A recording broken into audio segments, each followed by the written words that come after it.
ঠাকুরগাঁওয়ে সকাল ৮টা থেকে বিকেল ৫টা পর্যন্ত কারফিউ শিথিল করা হয়েছে। সেখানকার সার্বিক পরিস্থিতি নিয়ে জানাচ্ছেন সহকর্মী নবীন হাসান। দর্শক, এই মুহূর্তে আমি আছি ঠাকুরগাঁও শহরের যে প্রাণকেন্দ্র চৌরাস্তায়।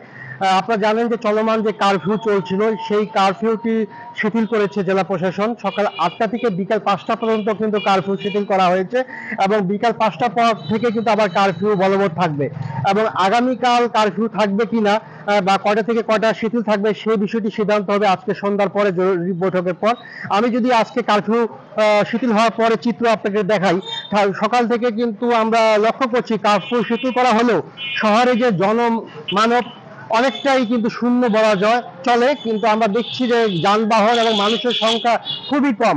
আপনারা জানেন যে গত 3 দিন কারফিউ চলেছে। এই কারফিউ চলাকালীন অবস্থায় কিন্তু ঠাকুরগাঁয়ে সর্বোচ্চ সতর্ক অবস্থা ছিল প্রশাসন। আমরা লক্ষ্য করেছি শহরের বিভিন্ন গুরুত্বপূর্ণ জায়গায় কিন্তু সেনাবাহিনী এবং বিজিবি তল্লাশি চালিয়েছে এবং কারফিউ অবস্থায় যারা ঘর থেকে বেরিয়ে এসেছেন জরুরি প্রয়োজনে তাদেরকে কিন্তু জেরার মুখে ফেলা হয়েছিল এবং তারা যৌক্তিক কারণ দেখাতে পারলে তবেই তাদের গন্তব্যে যেতে দেওয়া হয়েছে, না হলে কিন্তু তাদেরকে ফেরত পাঠানো হয়েছে। আমরা দেখেছি শহরের বিভিন্ন স্থানে বিভিন্ন সড়ক মহাসড়কে কিন্তু পুলিশ এবং বিজিবি এবং সেনাবাহিনী কিন্তু টহল দিয়েছে এবং দোকানপাট কিন্তু অনেকটাই বন্ধ ছিল আমরা লক্ষ্য করেছি এবং এই নাশকতার সাথে যারা জড়িত ছিল তাদেরকে চিহ্নিত করা হচ্ছে এবং তাদেরকে সকলকে আইনের আওতায় আনার চেষ্টা চলছে এবং তারা বলছে যে প্রতিদিন তারা অভিযান চালিয়ে যাচ্ছে। নিশ্চয়ই তারা খুব শীঘ্রই যারা এর মূল পরিকল্পনাকারী তাদের গ্রেপ্তার করতে পারবে। সব মিলিয়ে ঠাকুরগাঁয়ের যে পরিস্থিতি এই ছিল আমার কাছে সর্বশেষ। এদিকে বগুড়া কারফিউ তল্লাশি ও সার্বিক পরিস্থিতি নিয়ে জানাচ্ছেন সহকর্মী রাকিব জুয়েল।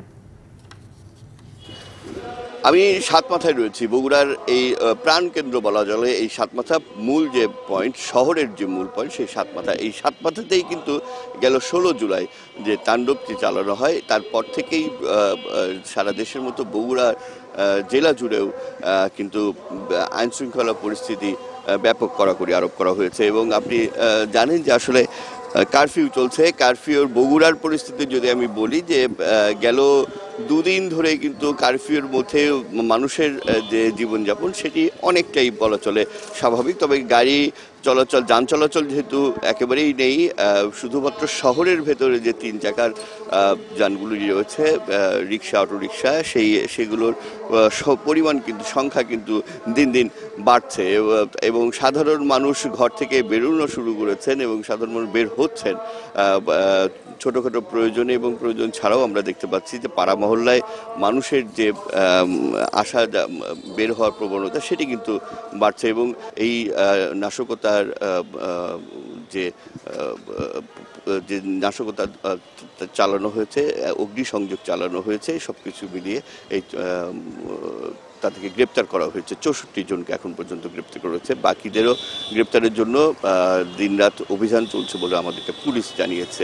এই ছিল সবশেষ। আরেকটি বিষয় আমি একটু যোগ করে শেষ করতে চাই, সেটি হলো বগুড়া, আপনি জানেন যে বগুড়া মহাস্থান থেকে বিপুল পরিমাণে সবজি, নানান জাতের সবজি কিন্তু দেশ জুড়ে সরবরাহ করা হয়। সেক্ষেত্রে আমরা জেলা প্রশাসকের সাথে গতকাল কথা বলেছিলাম। গতকাল কিন্তু বগুড়ায় একটি স্পেশাল টাস্ক ফোর্স গঠন করা হয়েছে।